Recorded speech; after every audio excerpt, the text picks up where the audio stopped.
ஒரு பெண்ணையும் அதில் நிறுத்தி விட்டுருக்காங்க. தாகிரான்னு ஒரு பெண்ணு. அது வணக்கம் போட்டு நிற்கிது அரசியல்வாதிக்கு முன்னாடி. எங்கேருந்தோ செட் பண்ணி கூட்டு வந்திருக்காங்களா என்னன்னு தெரியல. சுயரூபத்தையும் இன்றும் இதர நடிகர்கள் இருக்கானுங்க, கடுமையான ஒரு பசுந்தோல் போத்திய புலியாக அமர்ந்திருக்காங்க. அதை பற்றியும் நாம் ஓரளவு அறிய இருக்கிறோம். அதற்கு முன்னால சில முஸ்லீம்கள் புர்கா போட்டுட்டு தளபதி விஜய் நடிகனை விஜய்க்கு ஓட்டு போடுவன் என்று சில தருதல முஸ்லீம்கள், இஸ்லாத்துடைய அருமை பெருமை அறியாத முஸ்லீம்கள், இஸ்லாத்தை சொல்லி கொடுத்து நல்ல முறையில் வளர்த்தெடுக்காத சில தாய்மார்கள் இந்த கூத்தாடிக்கு பின்னாடி நிற்கிற அளவுக்கு இருக்கிறாங்க.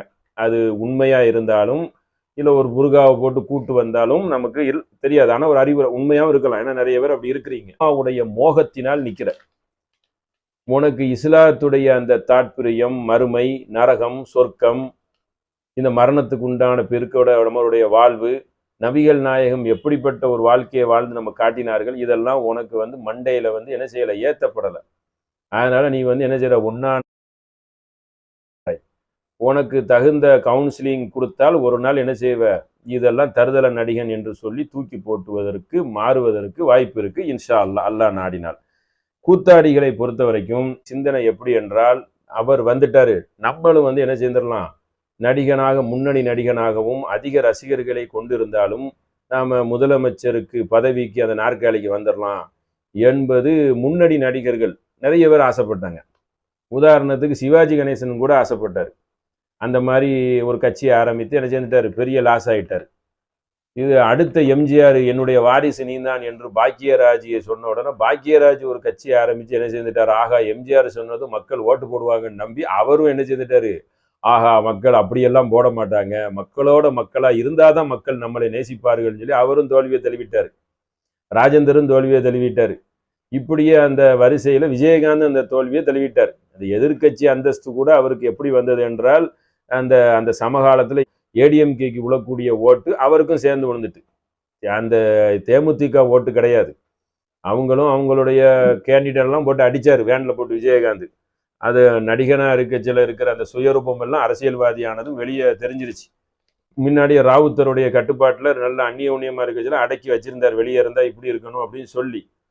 அப்புறம் அவரை கட்டுப்படுத்த ஆள் கிடையாது. ஏன்னா வீடவையும் அப்படி தானே, ஒரு ஒரு ஒரு எளிமையாக நளினமாக பேச மாட்டாங்க, கடுமையான ஒரு ஃபைட் பார்ட்டி மாதிரி ஒரு ஆணவத்தில் தான் பேசுவாங்க. அதனால தான் வேனில் போட்டு இப்படி விஜயகாந்த் அடிப்பார். அதெல்லாம் மீறி எதிர்கட்சி அளவுக்கு வந்தாருன்னா அன்னைக்கு ஏடிஎம்கேக்கு தான் அந்த ஓட்டு விழும் அந்த சந்தர்ப்பத்தில். ஏன்னா டிஎம்கேல அந்த கரண்ட் பிரச்சனை எல்லாம் இருந்துச்சு. அப்புறம் அந்த ஸ்பெக்ட்ரம் அந்த ஊழலும் இருந்தது. அதனால அந்த 2G அலவரிசை அந்த மாதிரிலாம் இருக்கச்சில திமுகவுக்கு அது கண்டிப்பாக பின் விளைவாக தான் இருக்குங்கிறது ஆரம்பத்திலே இருந்த ஒன்று தான். இருந்தாலும் ஓட்டு செதறக்கூடாதுன்னு சொல்லி விஜயகாந்தை பிடிச்சி பக்கத்தில் வச்சுக்கிட்டாங்க. பின்னாடி கட்சியை முறிச்சிட்டு வந்துட்டார். அவருடைய கோபமும் அவருடைய டென்ஷனுமே அவருடைய கட்சி அழிவுக்கும் உடல்நிலை அழிவுக்கும் காரணமாக ஆகி வச்சு. அந்த மாதிரி சினிமாவில் இருந்தாலும் நல்ல மனிதராக இருந்தார் போல இருக்கு. அரசியல்வாதியானதும் பிஜேபியிலையும் சேர்ந்து மோடியை தெய்வம்னு சொல்கிற அளவுக்கு ஆகி கணவன் மனைவியும் தெருவாக தூக்கிட்டு போயிட்டாங்க. தூக்கிட்டு போய் கடைசியில் அந்த எதிர்கட்சியில் கூட அவர் பரிபூரணமாக இருக்கலை. அதில் பன்ரொட்டியை கூட அவர் கட்சியில் இருந்தார், பெரிய அரசியல்வாதி, மக்களுக்கு தெரியும். அவரையும் இவருடைய திமுறை பார்த்து பயந்து கட்சியை விட்டு ஓடி போயிட்டார். அதனால கடைசியில் இப்போ இறந்துட்டாருன்னு வைங்கலாம், காலம் சென்றுட்டார். இருந்தாலும் அரசியல் கட்சியில் நடிகராக இருக்கச்சில் கூட பல உதவிகளை சேர்ந்திருப்பார் போல இருக்கு. அரசியல்வாதியானதுமே கண்ணதாசன் சொன்ன மாதிரி இந்திய நாட்டில் கடைசியாக ஒரு அயோக்கியன் போறான் என்றால் போற இடம் அரசியல்னு சொன்ன மாதிரி நல்லவன் போனாலும் கெட்டவன் ஆயிடுவான் போல இருக்கு. அந்த மாதிரி போய் அரசியலில் போனாலே அவங்க பின்விளைவை பார்க்குற அளவுக்கு தான் இருக்கிறது. சில நல்லவர்களும் இருக்காங்க, நம்ம எல்லாத்தையும் சொல்ல வரல. நல்ல சமுதாய பிரச்சனைக்கு குரல் கொடுக்கக்கூடிய நல்ல திடமான அரசியல்வாதிகளும், மக்கள் பிரச்சனையை மக்களோட மக்களாக நின்று களமாடக்கூடிய நல்ல மக்களும், கஷ்ட நஷ்டங்கள் தெரிஞ்சவங்களும் இருக்காங்க. இப்படி அவரும் அதில் ஜொலிக்கலை. இந்த விஜய் மக்களோட மக்களை என்னைக்கு நின்னாரு, என்னைக்கு நின்னா மக்களோட மக்களை நிற்கிவியா நீ அவன் நிற்கிறதுக்கு அந்த மாதிரி ஒரு ஆள் கிடையாது. அவன் ஆல்ரெடி ஒரு சைக்கோ பார்ட்டி தான். இப்போ இன்னைக்கு அவன் மாநாடுல அவன் பேசுனது எல்லாமே ஒரு டப்பிங். சினிமா நடிகனுக்கு எப்படின்னா ஸ்கிரிப்ட் எழுதி கொடுப்பாங்க, உள்ள அவன் மனப்பாடம் பண்ணி அந்த டைலாகை பேசுவான் அந்த ஏசி ரூம்ல உட்காந்து. அதே மாதிரி இங்கே பேசியிருக்கான். அங்கே ஏசி ரூம்ல உட்காந்து பேசுவான், பப்ளிக்ல பேசியிருக்கான். பேச்செல்லாம் பாருங்க, நெஞ்சில் குடி இருக்கும், எல்லாம். அவனை வந்து இப்போ அவனை வந்து இப்போ எல்லாரும் கிண்டல் அடிக்கிற அளவுக்கும், அவனை கேலி பண்ற அளவுக்கும் காமெடி பீஸா ஆயிடுவான். இவனையும் நம்பி மக்கள் போறாங்கன்னா மக்களுடைய நிலைமை எப்படி இருக்குன்னு ஒருத்தர் கேவலப்பட்டு சொல்றாரு, நொந்து போய். ஏண்டா நீங்க குஷ்புக்கும் நதியாவுக்கும் கோயில் கட்டினவங்க தானடா, இவனை மாதிரி ஆளையும் நீங்க தூக்கி வைக்கிறீங்க. ஏன்னா நடிகைக்கும் ஒருத்தனை இப்படி இந்த அளவுக்கு தூக்கி வைக்கிறீங்களே. எம்ஜிஆர் குடிச்ச சோடாவை அண்டால கலக்கி தண்ணியை கலக்கி அதை எல்லாத்தையும் கலக்கி குடிச்சவங்க தானே. இப்படிப்பட்ட மக்களா இருக்கிறீங்களா, எவ்வளவு வைத்தறிச்சலா இருக்குதுன்னு சொல்லி கண்ணீர் மலக மக்கள், பெரிய பெரிய ஆய்வாளர்கள் எல்லாம் வருத்தப்பட்டு பேசக்கூடிய ஒரு காட்சியாக இருக்கிறது. இவனை ஒரு ஹீரோ வந்து அது எப்படி பார்க்கணும் என்று கேட்டால் தரையில பார்க்கணும். தரையில வந்து போராடுறானா, தரனா நிலத்துல வந்து போராடுறானான்னு பார்க்கணும். இவன் திரையில நிற்கக்கூடியவன். திரையிலே வந்து சண்டை காட்சிக்கு 4 பேருக்கு சண்டை போடுவான். அதை வந்து 10 தடவை டூப்பு போட்டு எடுப்பான். அவன் வந்து அந்த சினிமாவில் நின்ன மாதிரி நிஜத்துல இப்படிதான் இருக்கும்னு நினைச்சு சினிமாவில் சிஎம் ஆவான்ல, ஒரே பாட்டில் கதான சிஎம் ஆயிடுவான், ஒரே பாட்டில் கோடி, அந்த மாதிரி அவன் நினைச்சு ஒரே வருஷத்துல சிஎம் ஆகலாங்கிறான். ஒரு காலம் நீ சிஎம்மும் ஆக முடியாது, பிஎம்மும் ஆக முடியாது, வாட்ச்மேன் வேணா ஆகலாம். எங்கேயாவது உனைய வரட அடிக்க போறான், டவுசரோட விட்டு ஒன்று அடிக்குவானு பாரு. ஒரு இடத்துலையும் டெபாசிட் கூட வாங்க முடியாது. இவனை எல்லாம் ஒரு ரூபாய் முஸ்லீம் மக்கள் ஓட்டு போடக்கூடாது. இன்னும் சொல்ல போறாங்கன்னா, இவன் இந்த மாநாட்டில் வந்து அங்க சில தலைவர்கள் போட்டாவை வச்சிருந்தான். எவ்வளவு பெரிய அயோக்கிய போய் பாருங்க. காமராஜர் போட்டா வச்சிருக்கான், பெரியார் போட்டா வச்சிருந்தான், சுதந்திர போராட்ட தியாகிகள் வேலுநாச்சியார் அவங்க போட்டாவை வச்சிருந்தான். அப்போ அவங்களுக்கு பக்கபலமா நின்ன வந்து உங்களுக்கு ஹைதர் அலி போட்டா, திப்பு சுல்தான் போட்டாவை காணும், காகிதம் இல்லத்து போட்டாவை காணும். இவங்கெல்லாம் அரசியல்வாதியா அந்த சமகாலத்துல வாழல. அவனுக்கு தெரியல பாருங்க, முஸ்லீம்களுக்கு ஓட்டு இருக்குத, நம்ம எல்லாத்தையும் வைக்கணுங்கிறது இந்த படுவாக்கு தெரியல. ஏன்னா அவன் சில்லறப்பையா அப்படிங்கிறது தெரிஞ்சு போச்சு. அதனால வந்து அவன் பிறவி குணமே சைக்கோங்கிறது எல்லாத்துக்குமே அவனுக்கு தெரியும். அதனாலதான் என்ன குடும்ப பிரச்சனையே தெரியல. அந்த இலங்கை பெண்ணு தானே அவன் மனைவியும், இலங்கையிலையும் சொத்து, லண்டன்லையும் ஏகப்பட்ட சொத்தை வாங்கி போட்டிருக்கான். சினிமாவில் ஒரு படத்துக்கு பல கோடி, 150 200ங்கிறானுங்க. அப்போ இந்த மாதிரி பல ப்ரொடியூசரை வந்து கையேந்த விட்டுருக்கான். இவன் சம்பளத்தை முன்னக்கூட்டியே வாங்கிடுவான். கதாநாயகன் எப்படின்னா முன்னக்கூட்டியே சம்பளத்தை வாங்கிடுவானோ, பாதி வாங்கிடுவானோ. அப்போ படம் ஓடலைன்னு சொன்னா என்ன, அவன் ப்ரொடியூசருக்கு லாஸ் ஆயிரும். இந்த படத்தை போட்டு எடுக்கக்கூடிய தயாரிப்பாளருக்கு அவன் ரோட்ல போய் கையேந்துவான். இவனோட திரைப்படத்தை எடுத்து கையேந்தியவர்கள் ஏகப்பட்டவர். அதுல ஒரு ப்ரொடியூசர் ஜிவி பிலிம்ஸ் வெங்கடேஸ்வரன் இறந்தே போயிட்டார். யாருக்கு என்று கேட்டால் மணிரத்னத்துடைய சொந்தக்காரன், சித்தப்பா பெரிய, அந்த மாதிரி முறையில வரும். ஊட்டியில போய் தூக்கு போட்டு செத்து போயிட்டாரு. அன்பு செழியனுடைய மிரட்டல்னால செத்து போயிட்டாரு. அவர் தான் இந்த தளபதி நாயகன் படம் எடுத்த பெரிய ப்ரொடியூசர். ரஜினிகாந்தும் உதவி செய்யாம மறுத்துட்டாரு. ரஜினிகாந்த் யாருக்காவது உதவி செய்யணும்னா அவருக்கு ஆதாயம் இருந்தால் தான் செய்வார். ஆதாயம் இல்லைன்னா செய்யாம, ஆதாயம் பார்த்து செய்யக்கூடியவர். கையை விரிச்சிட்டான். இவனுக்கு உதவி செய்யக்கூடாது. 2002 அந்த மாதிரி டயத்துல இவனை வச்சு அந்த தமிழன் ஒரு படம் எடுத்தான்ல, அந்த ப்ரொடியூசர் அந்த இதில் லாஸ் ஆகிட்டான். இவனை வச்சு பல பேர் லாஸ் ஆகிருக்கானோ. இந்த புலி இயக்குனர் பல படத்தை வருஷம் போல அடுக்கிறாங்க. பல இயக்குனர்கள் ரோட்டில் திருவோடு ஏந்திட்டு நிற்கிறாங்கன்னு சொல்லி வரிசையாக அடுக்கிறாங்க. ஏன்னா ப்ரொடியூசர் வந்து படத்தை எடுத்துட்டு அவன் வந்து ஒப்பந்தமே என்னன்னா, இந்த சினிமாவுக்கு என்ன சம்பளம்னு கேட்பான். அந்த சம்பளத்தையும் அவன் கொடுத்துருவான். 100 கோடினா 100 கோடி. அவன் என்ன நினைப்பான், இதை வச்சு சம்பாதிக்கலான்னு வருவான். படம் லாஸ் ஆயிரும். ஒரு கடை ஆரம்பிக்கிற மாதிரி லாஸ் ஆனவனும் அவன் தெருக்கு வந்துடுவான். சிலவன் வட்டி வாங்கி கூட ஆரம்பிப்பான். அப்போ இவன் கோடீஸ்வரன் அந்த ப்ரொடியூசரை கண்டுக்க மாட்டான். அந்த ப்ரொடியூசர் கஷ்டப்படுறானே, நம்ம பாதி தொகையை கொடுக்கணும்னு நினைக்க மாட்டான். ஏன்னா தன் சக ஜாதிக்காரன் என்று சொல்லக்கூடிய சினிமா கூத்தாடி கண்டுக்க மாட்டான். நீ மக்களை எப்படி கண்டுக்கிறோம்? நீ மக்களை எங்கேருந்துடா காப்பாற்ற வருவ? வரிப்பணமே கட்டாம, நீ வந்து டேக்ஸ் கட்டாம கள்ளத்தனமா பிளாக் மணி வாங்கக்கூடியவன். அதிகமான கூத்தாடிகள் அப்படிதான் இருக்காங்கன்னு சொல்லி பகிரங்கமா எல்லாரும் பேட்டி கொடுத்ததெல்லாம் இருக்கு. இதுதான் உண்மை. சினிமா இண்டஸ்ட்ரியில வாங்காம இருப்பானோலா? கூத்தாடியாக அவன் இருந்து கொண்டு தமிழ் மக்களை காப்பாற்ற வரன்னு சொல்லிட்டு ரோடு ஷோ நடத்தி மாநாட்டில் பேசுறங்கிற பேர்ல அடுக்குமொழி பேசி, அப்படியெல்லாம் பேசி பாசிசம் என்று பேசி தான் ஒரு பாசிசம் என்பதை அவன் அதுல காட்டியிருக்கான். அவன் வந்து பின்புலம், பிஜேபியோட பின்புலமாக தான் வருகிறான். அந்த ஆனந்த் புஷிங்கிற அந்த பாண்டிச்சேரிக்காரன் வந்து பிஜேபியில் கட்சியில் இருந்தவன். அதன் மூலமாக தான் பாண்டிச்சேரியில் அடிக்கடி அவன் போய் சிஎம்ஐ பார்ப்பான். அங்கே உட்கார்ந்து ஒரு ஒப்பந்தத்தை போட்டு இவன் வந்து ஆரம்பத்தில் 2014 சமகாலத்தில் மோடியை சந்திச்சு இவன் தான் மாநிலத்தில் ஒவ்வொரு நடிகனையும் பார்ப்பார்ல, நம்ம மோடி மஸ்தான். அப்போ பார்க்கச்சலையும் இவங்கெல்லாம் ஒரு ஒப்பந்தம் போட்டு இவன் ஒரு பிஜேபி சப்போர்ட்டோட நிற்கான்.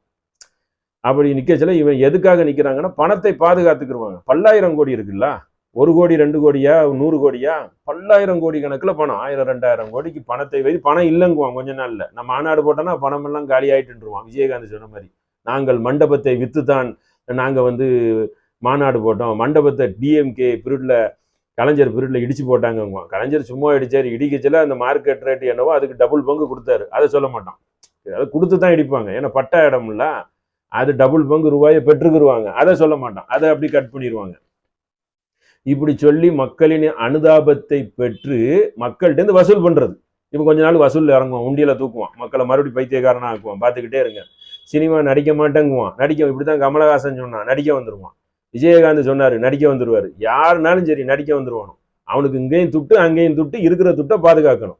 சினிமா நடிச்சாலும் துட்டு, அரசியல்ல கட்சியில இருந்தாலும் ஒரு மாநாட்டுக்கு போனா மக்கள்கிட்ட வசூல் பண்ணிடுவானோ உண்டியில தூக்கி. ஏற்கனவே சேர்த்து வச்சிருப்பான பல்லாயிரம் கோடி பங்களா, காரு, நகை, டாலர்னு சொல்லி அதையெல்லாம் பாதுகாக்கிறதுக்கு இந்த அரசியலுங்கிற இந்த வளையம் அவனுக்கு என்ன செய்யும், ஒரு கவசமாக இருக்கும். அரசியல்வாதி இல்ல, நீங்க பல லட்சம் மக்களை காட்டுறியா, அவன் மேல கை வச்சுட்டா நீங்க கூடிடுவீங்க. அது இல்லாம தமிழகத்துல நம்ம நாட்டுல அரசியல் போதைங்கிறது வந்து பயங்கரமான போதை. ஒரு அரசியல் இருந்தா எம்எல்ஏ ஆயிரலாம், வார்டு மெம்பர் ஆயிரலாம், எம்பி ஆயிரலாம்னு சொல்லி கனவு கண்டுட்டு வருவீங்க.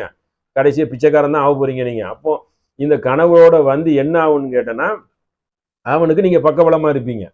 அவனுக்கு அது என்ன ஆயிரும், அவனுக்கு அது வந்து ஒரு அரணாக ஆகி போயிடும். அவனுடைய சொத்தை பாதுகாக்குவதற்கும் அவனுடைய பேரு காலங்காலத்துக்கு நிலைச்சி இருக்கிற மாதிரி அப்படி நினைச்சிட்டு வரான். செல்லக்காசு ஆக போறான், அது வேற விஷயம். அப்படிலாம் ஒரு பிளான் பண்ணி தான் என்ன செய்வாங்க, அரசியலுக்கு வருவாங்க, இந்த மக்களை நம்ம தக்க வச்சுக்கலான்னு. இந்த விஜயங்கிற நடிகன் வந்து உள்ளாட்சி தேர்தலில் சும்மா ரசிகர்களை விட்டு பார்த்தான். இந்த கிராக்கிக்கும் ஒரு 10 பேர் ஓட்டு போட்டுட்டானோ, ஆஹா நம்மளையும் இந்த மக்கள் நம்புறானோடா, நம்மளே வந்து ஒரு நம்மளையும் நம்புறானுவோ அப்படின்னு சொல்லி இவன் பார்த்தான். ஆஹா நம்மளும் அப்போ குதிரை ஏறலாம்னு சொல்லி என்ன செய்துட்டான், தமிழ் தேசியம் திராவிடம் கிடையாதுன்னு சொல்லி ஒரு அடுக்குமொழிலாம் பேசி வந்திருக்கான். இவன் 234 தொகுதி மக்களை எல்லாம் சந்திச்சு இவனால அவ்வளவு தீவிரமா, இவன் இன்னொரு விஷயம் தெரியுமா, மக்கள் கள நிலவரம் தெரியாம இப்போ புது அறிவிக்க விட்டுருக்கான். இந்த அரசியலுக்கு அரசியல் நிலத்தை எப்படி கையாளுவதுன்னு சொல்லி இதுக்கு ஒரு புரோக்கர் இருக்காங்க, எடிட்டர். அந்த கிஷோர் குமார் பீகார்ல இருந்து இருப்பார், அவரை மாதிரி நிறைய கம்பெனி இருக்கு. அதே மாதிரி ஒரு கம்பெனியை வரவழைச்சு நாங்க எப்படி பேசணும், எப்படி நடக்கணும் அது கூட தெரியல. அதுக்கு கூட எனக்கு ட்ரைனிங் கொடுக்கறதுக்கு ஒரு ஆளை கூப்பிட்டுருக்கான். பாத்துக்கிறீங்க, திமுக மாதிரி. மக்கள் கள நிலவரம் தெரியாம இருக்கிறானோ. ஏன்னா ஏசி ரூம்ல இருந்து சினிமா நடிகையோட கூத்தாடுவது.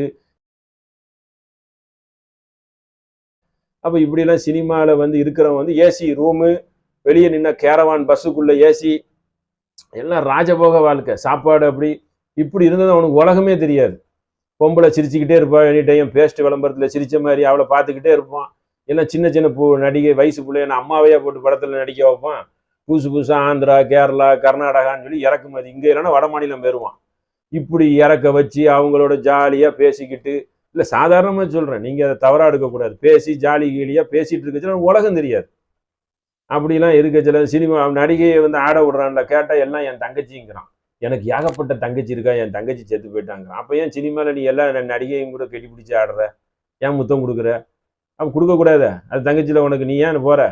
கல்லப்ப எப்படி பேசுறான்னு பார்த்துக்கிறங்க. அப்போ இவன் அப்பனால தான் இவன் அறிமுகப்படுத்தப்பட்டு பல ஃப்ளாப்புகள் படங்களை ஃப்ளாப் ஆகி எப்படியோ உள்ள வந்து சேர்ந்துட்டான். இவனுக்கு ஏதோ கால் பிரச்சனைகள் இருக்குன்னு வேற சொல்றாங்க.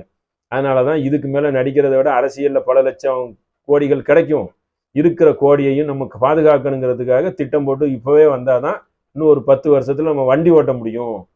ரஜினி மாதிரி லேட்டாக வந்தால் நம்மளால் உடம்பு நோய் வந்துடும், உயிருக்கு பயந்து உட்கார வேண்டியதாயிரும் அப்படின்னு திட்டம் போட்டு சீக்கிரம் வந்துட்டான். இப்போ அவனுக்கு தான் 48 வயசுக்குள்ளே வந்து இன்னும் அவனுக்கு மெச்சூரிட்டி பத்தலை, கள நிலவரம் தெரியல. காரணம் என்னன்னா, இவ்வளோ நாள் சினிமாலேருந்து வந்திருக்கான், பக்கத்தில் ஒரு பொம்மையை ஒன்று வச்சிருக்கான், அது பெரும் ஆமை, பாண்டிச்சேரி ஆமை.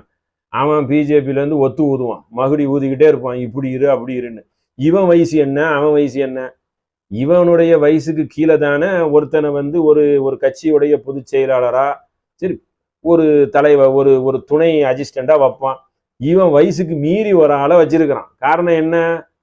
அதுவும் லேட்டா வந்திருக்கான், பழைய ஆளெல்லாம் தூக்கிட்டான். ஏன்னு கேட்டானா, இவன் அங்கேருந்து வந்திருக்கான் ஒத்து ஊதி, பிஜேபியிலேருந்து திட்டம் போட்டு. இவனுக்கு அவன் ஆல்ரெடி பழைய எம்எல்ஏ வேற. அப்போ அரசியலில் எப்படி காயை நகர்த்தணும், எப்படி கோஷம் போடணும்னு சொல்லி அவன் வேலை கொடுக்குறான். அந்த வேலையெல்லாம் இங்கே நடக்கவே நடக்காது. ஏன்னா சினிமா நடிகனை மக்கள் வந்து பார்க்கத்தான் வருவாங்களே விட ஓட்டு போட வரமாட்டாங்க. அவனுக்கு ஒரு 2% தான் கிடைக்கும்.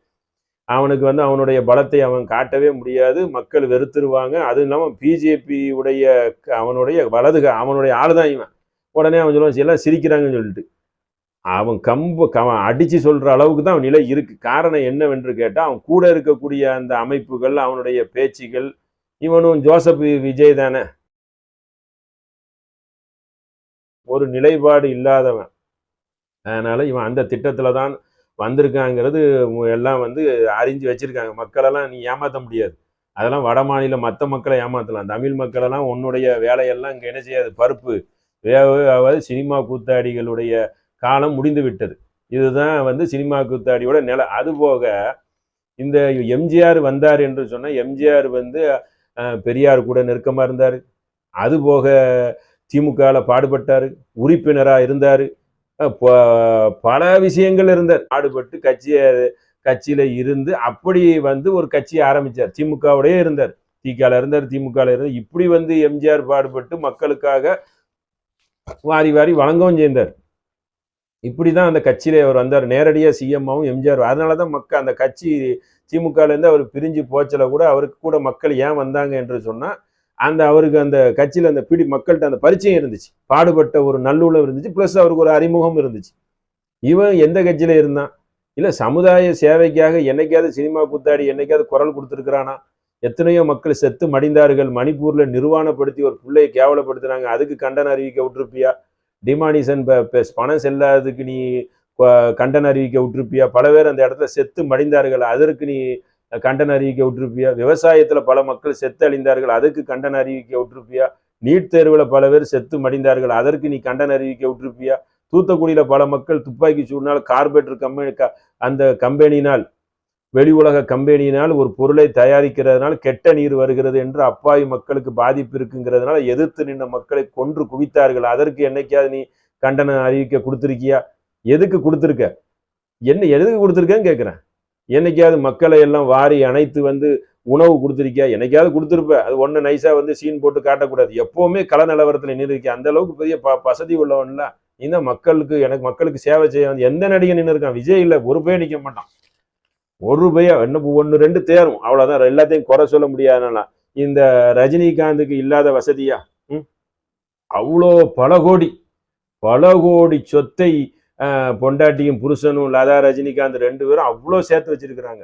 ஆசிரமம் என்ன, ஸ்கூலு என்ன, மண்டபம் என்ன, ராகவேந்திரா மண்டபம் என்ன, அருணாச்சல கிருஷ்ணன் பெரிய பில்டிங் நுங்கம்பாக்கத்தில் என்ன, வீடு என்ன, ஈசிஆர்ல பெரிய தோப்பு என்ன, கோயம்புத்தூர்ல வீடு என்ன, பெங்களூர்ல அப்பார்ட்மெண்ட் என்ன, ஹைதராபாத்தில் பினாமி பேர்ல அவர் மோகன் பாபா நண்பர் பேர்ல ஒரு பெரிய பில்டிங் என்ன, இப்படி ஏகப்பட்ட சொத்து, பிசினஸ், அவ்வளோ சொத்து. இப்போ சமீபத்தில் செங்கல்பட்டு மாவட்டத்தில் இப்போ வந்து ஒரு பெரிய இடத்த முடிக்க வந்தார்.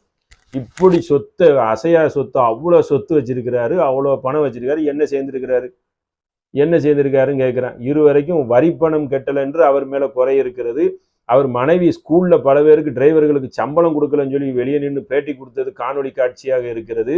அவங்க ஒரு பில்டிங்ல வாடகைக்கு ஏதோ வந்து இருந்தாங்க, அது தனக்கு சொந்தமாக்கிக்கிட்டாங்கன்னு சொல்லி அது ஒரு வழக்கு நீதிமன்றத்தில் இருக்கு. இன்னும் வரைக்கும் அது கிளியர் ஆகல. அது எனக்கு தான் சொல்ல, அவங்களுக்கு தான் சொல்ல, கடைசியில் நீங்கள் வாடகை தரலன்னு சொல்லி அந்த பேலன்ஸ் நிற்கி. அதாவது அவங்க ஒரு கட்டுமான ஒரு இடத்துல இருக்கிறாங்க, அந்த வாடகை அவங்க செலுத்தலை. வாடகை செலுத்த முடியாத அளவுக்கு ஒரு திரைத்துறையில வண்டி ஓட்டியிருக்காங்கன்னா எப்படிப்பட்டவங்க? இப்படிப்பட்ட ஒரு கடுமையான ஒரு முகத்தை வைத்து கொண்டிருக்கிற நடிகர் அரசியலுக்கு வரேன்னு 95 இருந்து மக்களை பைத்தியக்காரனாகி 2017 வரைக்கும் குதிரை ஓட்டிட்டார். கடைசியில உடம்பு சரியில்லை, உயிர் பயந்து அதுக்கு ஓடிட்டார். செத்தாலும் நான் செத்தாலும் அரசியலில் நடிகனாக சாக மாட்டேன், ஒரு தமிழ் மண்ணுக்கு நல்லவனா சாகன்னு சொல்லி வாக்குறுதி கொடுத்தார். வாழ வைத்த தெய்வம் வேற, வாழ வைக்கும் தெய்வம் சொல்லி கடைசியில கொடுத்தது என்னது? ஆல்வா கொடுத்துட்டு ஓடி போயிட்டான். இப்படிப்பட்ட 1ஆம் நம்பரு பணப்பேராசை பிடிச்சவன் மட்டும் இல்லை, அடுத்தவனுக்கு இந்த பேராசையை தூண்டவும் செய்வான். கேட்டானா என்ன செய்வான்? அந்த எளிமையான வேஷம் போடுறங்கிற பேர்ல மக்களை ஏமாற்றி, தமிழ் மக்களுக்கு ஏமாத்துக்கார நடிகன் என்று சொன்னா இடத்துல ரஜினிகாந்த், அதுக்கு அடுத்த இடத்துல வேற யாரையா சேர்த்துக்கிறீங்க. இடத்துல யாருன்னு கேட்டா ஏமாத்துக்காரன். அதான் மக்களை வந்து வசியப்படுத்தி ஏமாத்தி, தமிழ் கூட தெரியாது அவனுக்கு, தமிழ் தெரியாம இவன் பிரச்சாரத்துக்கு வந்தா விளங்கிரும். நேக்கா நோண்டுட்டான், உயிர் பயத்தை காட்டி அரசியலேருந்து ஓடிட்டான். அவனும் பிஜேபி அவனுக்கும் நெருக்கடி கொடுத்தானோ ஓடிட்டான். பிஜேபியோட ஃப்ரெண்டா கூட இருந்துக்கலாம், அரசியல்லாம் வந்தால் செத்து போயிடுவேன், எனக்கே பல கோடி ரூபா இருக்குது, நான் அனுபவிச்சுக்கிட்டு கடைசியில் இந்த பொன்விழா ஆண்டுக்காக வேண்டி காத்து கொண்டு இருக்கிறான். 50வது ஆண்டு நிறைவு பெறச்சில் அவனும் ஒரு ஹீரோ மாதிரி இந்த 50 வருஷம் சாதித்து விட்டான், அதை ஆணியை பிடுங்கி விட்டான்னு சொல்லி அவனை காட்டணும். என்னத்தை நீ காட்டின? என்ன என்ன என்ன இருக்குது? என்னத்தை சேர்ந்த? நடிச்சிருக்க, சிங்கப்பூர்லேருந்து பேட்டி கொடுத்திய, காசு கொடுத்தாங்க, ஆக்ட் பண்ணாங்க, மக்களின் சாவ கிடக்கச்சில் உண்மையை பேசிடலான்னு பேசிட்ட, பொழைச்சி வந்தாச்சு. இப்போ வந்து மக்களுக்கு என்ன சேர்ந்துருக்கீங்க?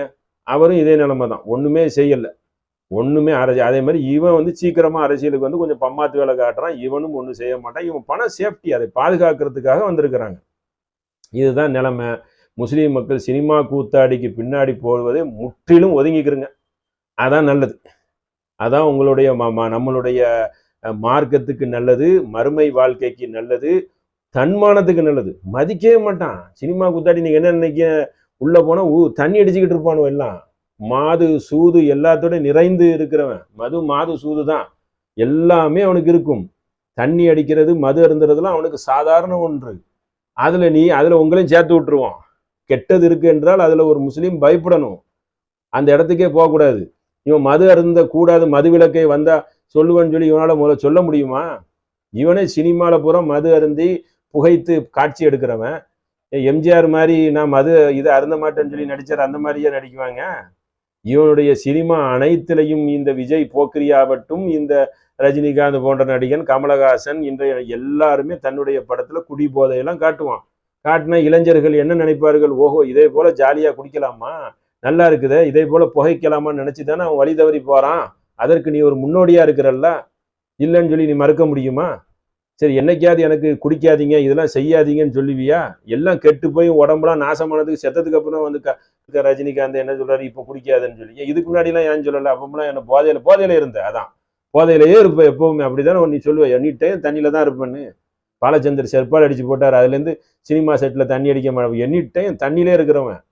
எல்லாம் அங்கே சினிமா நடிகனே தண்ணியில், இந்த ஜெயலலிதா கூட சொல்லுவாங்கல்ல, விஜயகாந்த் குடிச்சிட்டு வளர்றாருன்னு சொல்லி. ஏன்னா குடிச்சு அந்த நாத்தம் அடிக்கும், அதனால அவங்க தண்ணியிலே இருப்பாங்க. அப்படிப்பட்ட ஒரு போதையான இடம். இவன் அரசியல் கட்சி ஆரம்பிச்சு உங்களுக்கு வந்து என்ன செய்வான், பாலும் தேனையுமே ஊற்றி கொடுப்பான், சாராயத்தை ஊற்றி கொடுப்பான், வர்றவனுக்குலாம் குடிங்க, கறிசோறு சாப்பிடுங்கன்னு சொல்லி அடிமையாக்குவான். அப்போ மது ஒரு மோசமான இடத்துக்குத்தான் பயணம் செய்கிறீர்கள். நல்மக்கள் அதை விட்டு ஒதுங்கி கொள்ளணும். தமிழக மக்கள் இதெல்லாம் இந்த மாதிரி சினிமா கூத்தாடிக்கு போகக்கூடிய மோகத்தை விட்டு முற்றிலும் ஒதுங்கணும். இவனுக்காக மண்சோறு சாப்பிட்றது, இவன் பலகையில் மாலைகளை போடுவது, பாலை ஊற்றுவது, பாலபிஷேகம் பண்ணுவது, என்ன இது ஒரு மடத்தனமான காரியம்? பால் நிற்கிற விலைக்கு யாருக்காவது மக்களுக்கு போய் நீ கொடுக்கலாமே, பாவப்பட்ட மக்களுக்கு. இதுதான் உன்னுடைய கூத்தாடி தலைவன் சொல்லி தந்திருக்கானா? சொல்லித்தர போய் தான் ஊத்துற. இதை பார்த்து அவன் ரசிப்பான். மூத்த நடிகர்கள் என்ன செய்வான், நீ பாலை ஊற்றுவேன், அவன் அப்படியே ரசிப்பான், அமிர்தமா பார்ப்பான். ஆஹா, அப்படி ஊத்துறான், நல்லா ஊத்துட்டாங்குவான். பாலுக்கு பதிலாக தேனையும் ஊத்துங்குவான். கடைசியில் நீ பெட்ரோலை ஊற்றிட்டு சாவர நிலைமை வருது உனக்கு. பல பேர் வந்து இந்த சினிமா நடிகனுக்கு இந்த பால் ஊத்துறதுனால கட்டோடுக்கு மேலேருந்து சரிஞ்சு விழுந்து செத்தவன்லாம் இருக்கிறான்.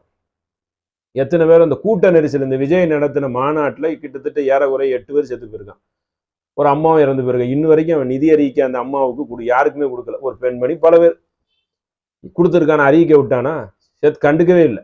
வந்தவங்க செத்து போயிட்டாங்க, ஏதோ ஆடு மாடு மாதிரி நினைச்சுக்கிட்டான். வந்தா நெரிசல்லாம் ஆடு மாடா ஒரு வண்டி மிதிச்சுட்டு போகும்ல, மோடி சொல்லுவார்ல, முஸ்லீம்கள் அந்த நீங்க கலவரம் நடந்துச்சு, ஆமா வண்டி வந்துச்சு, நாய் மாதிரி வந்து விழுந்துட்டாங்க அப்படின்ட்டு, நாயை ஏற்றிட்டு போயிட்டேன்ருவார். அந்த மாதிரி கூட்ட நெரிசல்ல வந்தா செத்து போயிட்டான் அப்படின்ட்டுருவான்.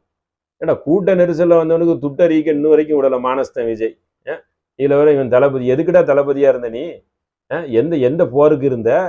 எந்த போருக்கு புறப்பட்டு போன நீ? டான்ஸ் ஆடுறவன், கூத்தடிக்கிறவன், பொம்பளையோட சேர்ந்து கட்டி பிடிச்சிட்டு ஆடுறவன், இது தொழில். என்னை கூத்தாடி என்று சொல்லி, கூத்தாடி, பக்கா கூத்தாடி. நீ சினிமாவில் நடிக்கிறவன் கூத்தடிக்கிறவன் கூத்தாடின்னு சொல்லிட்டு போங்களேன். சீசனை போட்டு கள்ளக்கண்ணீர் வர வரைக்கக்கூடிய ஒரு போக்கிரி வேலை செய்யக்கூடிய ஏமாத்துக்காரங்க நீ. உங்களை வந்து இது என்ன இருக்கு? இதுக்கு பேர் கலைநுட்பமான தொழிலாம். எது கலைநுட்பமான தொழில்? சினிமாவில் குடிச்சிட்டும் கூத்தடிக்கிறதும். நாங்க ஒன்றும் உங்களை சொல்லலையேன்னு சொல்லக்கூடாது. நீ தான் முன்மாதிரியா பார்க்குறான அப்பாவி மக்கள். ஏதானே உன் காட்சியில பூரா வைக்கிற, பொம்பளையை காதலிப்பது எப்படி, சேலையை கலத்துறது எப்படி, தண்ணி அடிப்பது எப்படி, தம் அடிப்பது எப்படி, இதானே உன் படம் பூரா இருக்கும். பாட்டில் வந்து டான்ஸ் ஆடி அவளோட ஆடுறத பார்த்தானே மக்கள் ஆடுறான். நீ ஆடலன்னா ஆடி இருக்க மாட்டானே. இப்போ தண்ணியும் போட்டுட்டு ஆடிட்டு நிற்கிறதுக்கு மூல கதாநாயகனே நீ தான். ஸ்டெயிலா சிகரெட் குடிக்கிறது என்ன, பீடி குடிக்கிறது, நீ இப்படி குடித்து காட்டி காட்டி தானே அவன் மெயின் செட்டில் ஆகிட்டான். இன்னைக்கு ஒரு தலைமுறையே சாஞ்சி கிடக்குறானே. இந்த போதைக்கு பெரும் பங்கு நீ இருக்கிற. அப்படி காட்டுற, பொம்பளையை அப்படி காட்டுற. மாதர் சங்கம் பார்த்தா அவன் சினிமா நடிகனை எதிர்க்க மாட்டிருக்கான். எதிர்க்கணும்.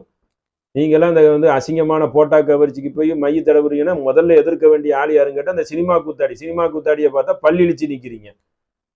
அதனால அதுல நல்ல மனிதர்கள் இருக்காங்க, நல்ல ஒழுக்கமான மனிதர்கள்லாம் ரொம்ப இருக்கிறாங்க. பேர் சொல்ல விரும்பினாலும் அது உங்களுக்கே தெரியும், நான் சொல்லி தெரியணும்னு அவசியம் இல்லை. அப்படிப்பட்ட நல்ல மக்கள்களும் இருக்கிறாங்க. இந்த மாதிரி தீயவர்கள் பின்னாடி போவாதீங்க. குறிப்பா அந்த மூத்த நடிகர்களாக வேஷம் போட்ட அந்த ரஜினி, கமல் போன்றவர்கள், இந்த விஜய் போன்ற ஒன்னா நம்பர் அடுத்த ஏமாத்துக்காரனாக உருவாயிருக்கான். இனிமேல் நிறைய பொய்யெல்லாம் நிறைய என்ன செய்வான், விதவிதமா சொல்லுவான்.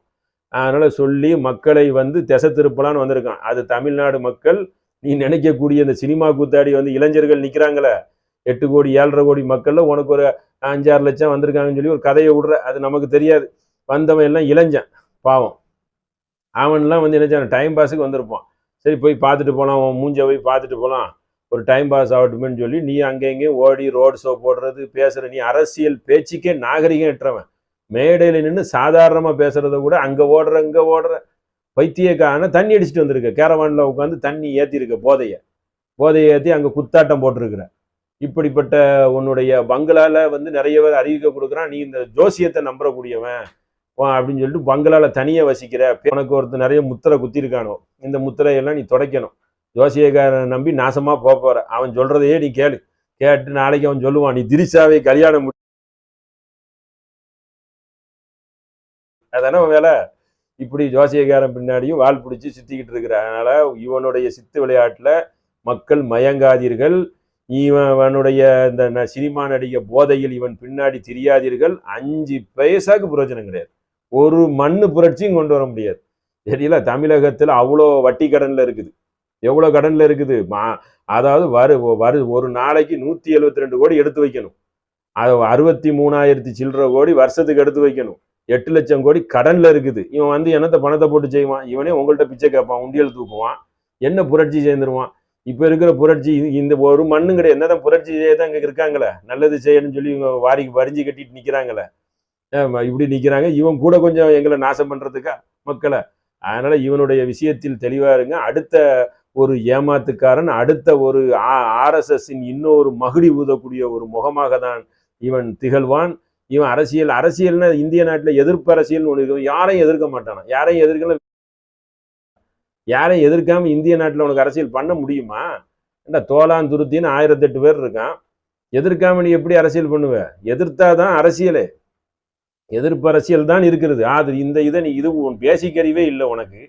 அப்போ உனக்கு பிஜேபி எழுதி கொடுத்ததை பேசுவ, அவன் சொன்னதை பேசுவ, அவனுக்கு நீ மகுடி வாசிப்பங்கிறது தெரிந்து போன ஒரு காரியம். அவனுக்கும் போக்கடை இல்லை. இப்போ கிடைச்ச கடைக்கு நீ தான் கிடைச்சிருக்க. ஏன்னா மற்ற நடிகன்லாம் வரமாட்டான். அதனால இனிமே என்ன தெலுங்குலேயே நடிகர்கள் பின்னாடி போகல. சிரஞ்சீவிலாம் பெரிய தோல்வியை தெளிவிட்டார். இப்போ ஒருத்தன் பவன் கல்யாண் நிற்கிறான்னா அவன் அதே மாதிரி பகல் கனவு கண்டு அப்துல் கலாம் கனவு காணுங்கிற மாதிரி கனவு கண்டு தோல்வியில தெளிவுறது. தோல்வியை தான் தழுவ போற. தோல்வியை தழுவுறதுக்கு நீயே என்ன செய்யுங்கிட்ட தயாராகி கொண்டுக்க. உன்னுடைய கட்சி அது தாவேகா கட்சி, தமிழக வெற்றி கழகம் இல்லை, தமிழக தோல்வி கழகம். நீ உன்னுடைய எச்சரிக்கையா சொல்றோம். மக்களுக்கு ஒரு எச்சரிக்கை என்னன்னா, இந்த மாதிரி கூத்தாடிகள் பின்னாடி போவதை முற்றிலும் தவிர்த்துக்கிறங்க.